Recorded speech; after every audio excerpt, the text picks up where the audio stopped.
and welcome to my channel. How are you doing today? I hope everything is great. Welcome. So today I want to talk about the most important documents that you must have for your Canada study application.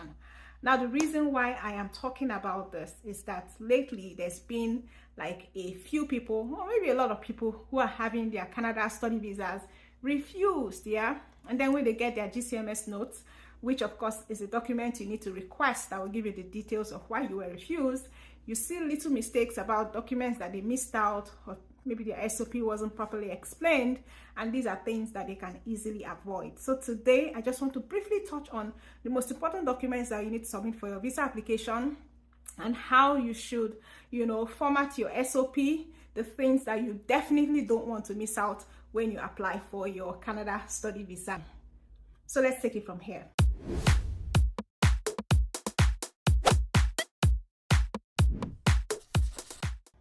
Now, when you want to apply for a Canada study visa application, you are either using the old portal or the new portal, like we like to call it. The old portal is the GCKey, and the new portal is, the new portal. So when you are using the old portal, you're usually given a category of documents to submit. So there's your letter of admission, and then of course financial documents, client information, and then international passport and all of that. I want to talk about what you need to include in each of those categories. So whether you're using the GCKey or maybe the new portal, these documents are going to be great. So the first thing is your letter of admission. The letter of admission, of course, is your letter of admission, because if you don't have a letter of admission, then what are you applying for a study visa for, right? So you would have gotten a letter of admission from a designated learning institute. It's only a DLI that is authorized to admit international students or foreign students like yourself. So you need to have your LOA. Then you have your international passport, and then you move to your finances. Your finances is your proof of funds documents. So documents that show that you have enough funds for your 1 year of study. So 1 year of study includes your 1 year of tuition plus your 1 year of living expenses. 1 year of living expenses is 10,000 Canadian dollars if you're coming to school in Canada, apart from Quebec. And if you're adding family members, it's 4,000 for the first family members and 3,000 Canadian dollars for any additional family members. You need to have that 1 year of tuition and living expenses in cash for the visa officer to see. So when we say in cash, it means you have the money in your savings or current accounts. You have the money in a Canadian account or a GIC. You can have the money in a fixed deposit or a mutual funds account. As long as the money is easily accessible and it's in liquid form, then you're good to go. A house or a land or a car, it's not liquid money, because some people say I have a house and it's worth 60 million. It doesn't really matter that you have a house worth 60 million, because that is not cash. You can't give that to the school, as tuition. So you need to actually have the cash, and the cash needs to have been in your account or your sponsor account for 4 to 6 months before you apply for your visa. So you have to have that money for 1 year. And the documents that you use to prove that you have that is of course your bank statement, like I mentioned, and the source of the funds. So if you are a worker, you show your employment documents and your pay slips, as well as maybe the bank account where your salary is being paid. If you're a business person, you show your business documents, your business account, any evidence that you do business, and that's where the source of the funds is. If you're using a sponsor, you also need to get all of these documents from a sponsor. I know that when people use a sponsor, that's when they usually have challenges, because especially if the sponsor is not a very close relative, they are usually skeptical about giving you all of their documents, because I've heard all sorts of horror stories from people who have mismanaged documents given to them by sponsors, which is just sad, because they are spoiling markets for other people, right? This is what shows that you have enough funds to take care of yourself. That's your tuition and your living expenses plus anybody that is traveling with you. That's for money. Money must be there, because money is usually one of the most common reasons why your visa could be refused. Now, moving on to home ties. Home ties is part of what you're going to be adding in your client information. In your client information, you're going to be adding your SOP, your home ties, your education documents, documents to show proof of family. If you're saying that you have parents, siblings, and all of that, you're going to add all of that document in the client information. So proof of home ties is your parents, siblings, all other family members, your spouse, and your children if you're not traveling with them. Home ties also include things like your job, a business that you have back home, landed properties, any association you belong to, if you belong to a church or something like that. Anything that shows that you have ties, anything that shows that you are invested in your country. It even includes investments, yeah? If you have investments, maybe in mutual funds, stocks, and things like that, you belong to a community, street sweeping community or whatever, all of that also show that you have ties to your home country, you are invested in your community, and you want to be pointing out all of this to show that you have home ties. It is even more important to show that you have home ties and family ties if you have family members in Canada. Yeah, you don't want the visa officer to think that because you have family members in Canada, you are likely to overstay your time in Canada. So show that even though you have family members in Canada, you have more family ties back home.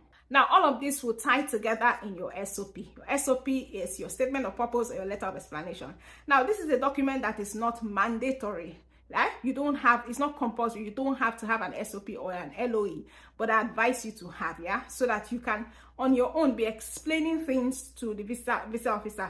The SOP is also good where you need to explain anomalies, like things maybe you have lump sum deposits in your account, or you want to explain your study plan, yeah. You want to tell them why you're going to study in Canada, what you plan to do after your studies.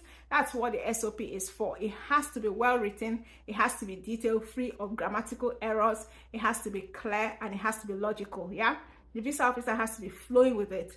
Try and make life easy for the visa officers. It has to be clear what the documents are so that they are not wondering what it is. For proof of home ties, includes all the birth certificate of your children and your spouse, birth certificates and ID documents of your parents and your siblings, include all the CAC documents of your company, all the C of O as proof of purchase of any landed documents that you have, the survey documents, you know, deed of assignment when it comes to documents. If you're claiming that you belong to a church or a community, get letters from them, get letters from your church, get letters from the community to show that, oh, this person is a treasurer in our estate, she's been a treasurer for this long, she's very dedicated, please give her all the assistance that she needs.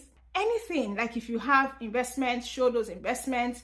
If you're a business person, you can even have your customers write letters about you, yeah, to say that, wow, we've been doing business with this person, they are very concessions, they are honest, and all of that. All of those things are what you put in your client information that prove your home ties. I've also explained what you put in your proof of funds to show that you have enough monies to come to Canada. So by the time you add all of this and your letter of explanation, I think that you will be good to go.